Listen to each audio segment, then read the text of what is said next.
Okay, in the last video we talked about Bohr's hydrogen atom, and we talked about the planetary model and the different orbits and the n values and the transitions between them. Okay, great.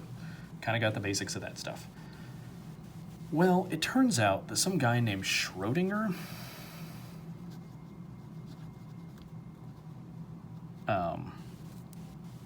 it has a couple of dots on there, I don't know. Schrodinger, he decided that the problem is that electrons technically don't move in nice little circles. They move in 3 dimensions at the same time. And they also move at the speed of light, so they're technically in all the positions at once, so they're more like spheres. But because of the wave oscillation, you can also end up with these weird shapes, okay? And so what he did was he created a new type of equation that's based off calculus rather than the algebra that we did in the last one. I am not asking you to do calculus, but we're going to look at what the answers mean. Okay, he invented something called wave functions. I took a quantum mechanics class in college for chemistry. It was PChem 2. I don't recommend it. And he abbreviated this with a psi is the symbol that they use. Okay, and what it does is it describes the energy state of all of an electron. It describes all the possible energy states of an electron in a hydrogen atom.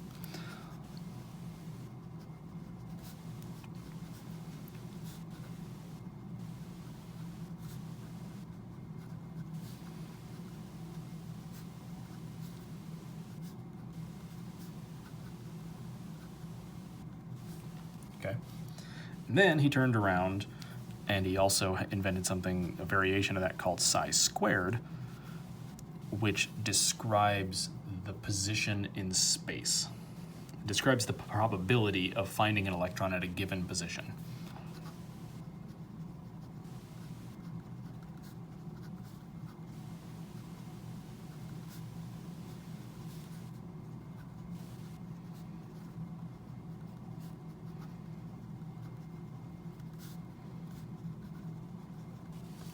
I will see if I can find some sort of other supplementary YouTube videos that illustrate what these things look like better. I'm going to try to draw some pictures at some point, but my pictures are not going to be great. Okay, so we need to talk about something called quantum numbers, which is kind of the, it's the answers to these problems. So like all of the possible answers for wave functions and all the possible, for the psi and the psi squared values, all the possible outcomes are what the quantum numbers are, okay? I had to solve for the like integrals of this stuff in PChem. I'm not going to ever ask you that of you, but we do need to discuss what the answers mean. So what it comes down to is it turns out for quantum numbers,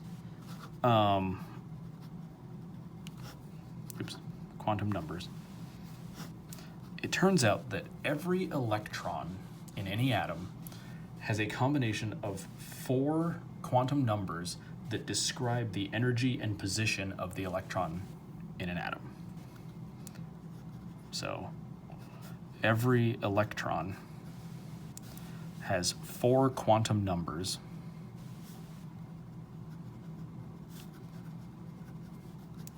that describe the energy and position of the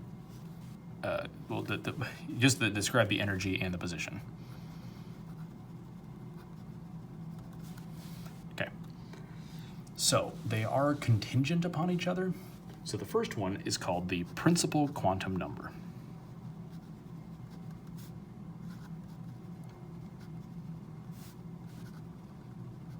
I don't really need you to worry about these names, but we've seen it before. It's n, okay? It's literally exactly the same as the Bohr model. Basically, this guy took the Bohr model and extrapolated, built off of it. So the foundation of it is the Bohr model that we saw in the last video. So, Bohr model. So your n values are 1, 2, 3, 4, 5, 6, whatever. Okay. And n is the lowest energy. It's the one that's closest to the nucleus, and then they get bigger as they go out. Okay. Not a huge deal, not real weird. Okay. The second quantum number is called the orbital angular momentum quantum number. I do not need you to know these names.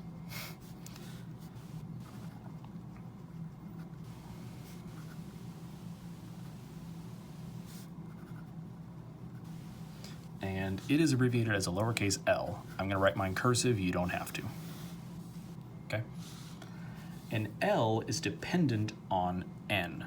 So if you have an n value of 1, there's only certain L values allowed. If you have an n value of 4, there's other certain L values allowed. So what this does is it tells you the shape of the orbit, the orbital. Okay, since they realize that these things don't move in perfect circles, they kind of change the terminology. Instead of orbits, they call them orbitals. Okay, so this gives us the shape of the orbital. I'm going to draw pictures of these shapes later, but for right now, we're just worrying about the numbers. Okay, so the L values are 0, 1, 2, 3, 4, whatever, all the way up to n minus 1. So in other words, if you have n equals 4, your L could be 0, 1, 2, or 3. But if you have n equals 2, your L values can either be 0 or 1. So it depends on what your n value is. Not necessarily difficult, but yeah. Then, of course, the confusing bit is it seems stupid to have whole numbers for this and whole numbers for this, and people might get them confused. So somebody substituted in letters for these ones. So for the L values, they have different types of orbitals that are labeled with letters. We're going to talk about what these letters mean in a little while. Okay, so the L value is 0, 1, 2, 3. We'll literally never deal with anything above an L equals 3. This is an S orbital, this is a P orbital, D orbital, and F orbital. Some of you may have heard of this part before. You may not have heard of all the other stuff, but you probably have heard of S, P, D, and F. If you haven't, that's totally fine. We're still going to go through it. Okay. So these two, reasonably straightforward, not terrible. Okay. There's two more quantum numbers, and I'm running out of paper. So the third quantum number is called the magnetic quantum number.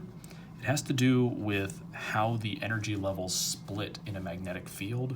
It actually comes up more often than you'd expect, so.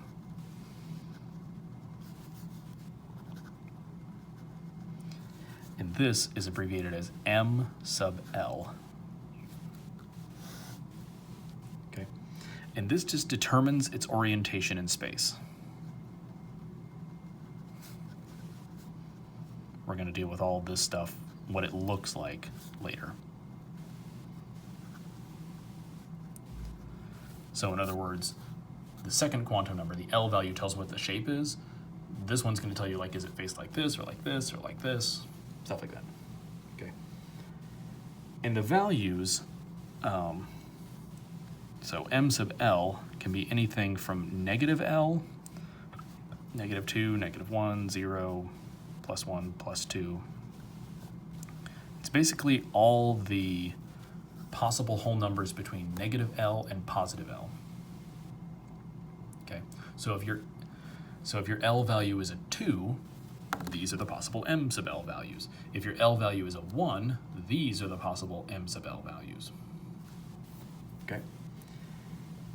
Then there is a fourth quantum number that almost seems completely independent of the other ones, and it's just kind of tacked on at the end. It's called the electron spin. It turns out that in a magnetic field, electrons sort of do this weird spinning thing where they like spin around an axis, and they can either spin this way or they can spin this way. There's only two options. Okay, and that's called M sub S. And it's the only one that's not whole numbers. So M sub S is either plus 1/2 or minus 1/2. Those are the only options available, and it has nothing to do with what the M sub L or L or N values are. Typically, though, these are abbreviated with, or drawn like arrows. This is an up arrow. Usually we use half arrows for this, and this is a down arrow. Okay. Either way. Okay. Now we need to look at what these orbitals look like. So let's talk about how the L and M sub L values affect the shapes.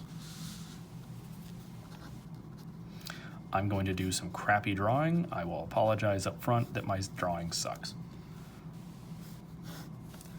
Okay, so S orbitals are the lowest energy. This is an L equals 0. M sub L tells you how many possible orientations there are. We said just a second ago that your L value determines your M sub L value. M sub L is everything from negative L up to positive L. Well, if L is 0, negative 0 up to positive 0 means 0 is the only possible option. What this means for us is there's only one possible shape, one orientation. And the way these things work, we said that Bohr visualized them as circles. This guy, Schrodinger, extrapolated them to be three-dimensional, so we visualize them as spheres.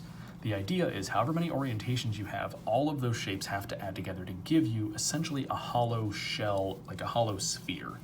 Okay, visualize like a basketball, like it's empty space on the inside. You know, like in a basketball, there's air pressure, but there's no like material in there to hold it out. Just this really thin shell on the outside.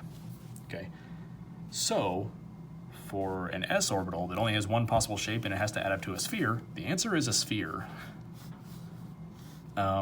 I do not need you to be great at graphing, but I'm going to draw this on like the XYZ plane.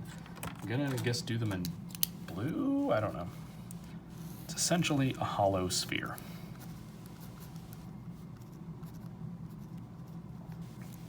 Okay, so anytime you hear about S orbitals, this is what they look like, hollow spheres. Okay, easiest one of the bunch. P orbitals are an L equals 1. So if L equals 1, M sub L is negative 1, 0, and plus 1. It goes from negative L to plus L. So negative 1, 0, plus 1, which means there are 3 possible orientations. Okay. The other thing this L value tells you is how many nodes there are. A node is when it looks like it gets pinched in the middle. So this has 1 node. This had a 0. It didn't get pinched in the middle. That's fine. Okay. So we have 3 different orientations, and they all look similar. And I'm going to draw all 3 of them on separate axes so they don't look like they're all cluttered on one thing. But they would all technically be on the same set of axes. Okay. So there is one of these shapes on the z-axis. It's called the Pz orbital. I do not need you to know this Pz labeling, okay? But essentially, it's like a teardrop, upside down teardrop looking shape that's like hollow in the middle, on the top and on the bottom. It never actually touches in the middle because that's where the nucleus is, and there's no electrons in the nucleus. Okay. There's also one called the Py. It's the exact same thing on the y-axis. My pictures are terrible, I apologize. This one was pretty good, this one's terrible. And then there's also a Px. A little better. Okay, and then all 3 of these together, if they fit on the same set of axes, would kind of touch each other and basically essentially end up making a hollow sphere. But these can also exist independently, and this is what the 3 different possible P orbitals look like. Okay, they kind of look like, I don't know, 2 lobes, like a lobe above and below the axis. Okay, a little weird, a little confusing. Knowing the basic shapes of these ones, I don't necessarily need you to be able to draw it, but knowing what they look like is going to be important later when we talk about how chemical bonds work. So having at least a rough idea of what these things look like is going to be useful. Okay. The next are d orbitals. Oops, I guess I was working in black here.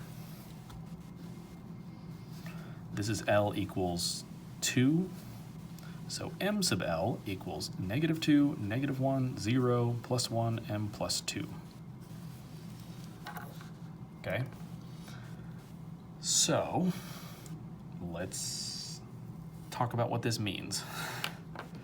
This means there are 5 different possible orientations. This also means there are 2 nodes, so it's going to be pinched in the middle twice, like perpendicular, 2 different perpendicular directions. So we have to have 5 shapes that each have 2 nodes, and when you add all 5 of those together, you get a hollow sphere. So this is going to look a little weird. Bear with me. I'm actually going to do them 2 axes at a time for the first 4, and then the 5th one's going to be weird. Okay, so the first one we have, it's called the dxy. It's because it's on the xy plane. Okay, and essentially it fills in the gaps between the x and y axis. It kind of looks like two p orbitals, like perpendicular to each other. Okay, then there is literally the exact same thing called the dxz.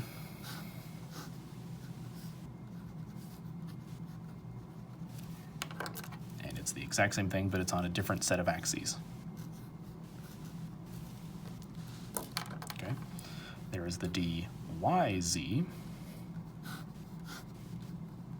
I guess this would be the z and this would be the y. It doesn't really matter for what we're doing, but that's okay. This should have been switched, but whatever.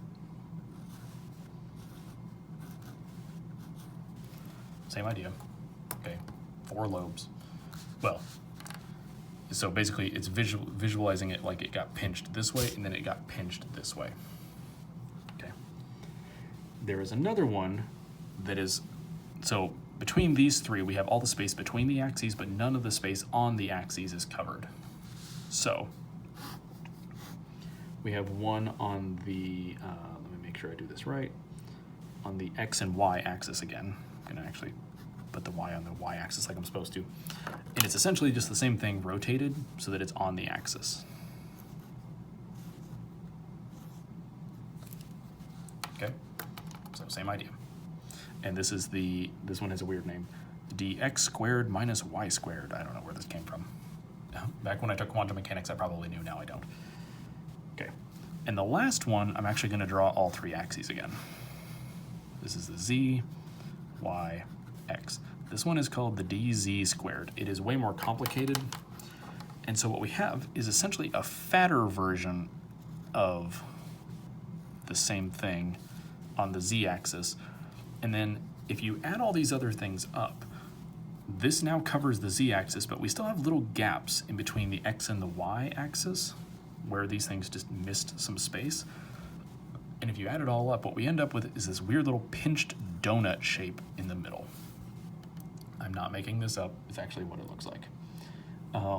The stuff's a little weird. I don't really need you to memorize this, but like if you ever make it farther in chemistry, there are things called delta bonds, and it has to do with electrons existing in d orbitals, and it affects the shape of bonds. At this level, if you understand that there's 5 shapes, I'm happy. Okay. The f orbitals, that's L equals 3. M sub L can be -3, -2, -1, 0, +1, +2, and +3. This is 7 orientations. And there's going to be 3 nodes in each. I have no idea what they look like. I'm not even going to try to draw them. It never comes up, so don't worry about it. But just be aware that L equals 3 is an f orbital and that it would have 7 possible orientations, and the shapes are going to get really, really weird.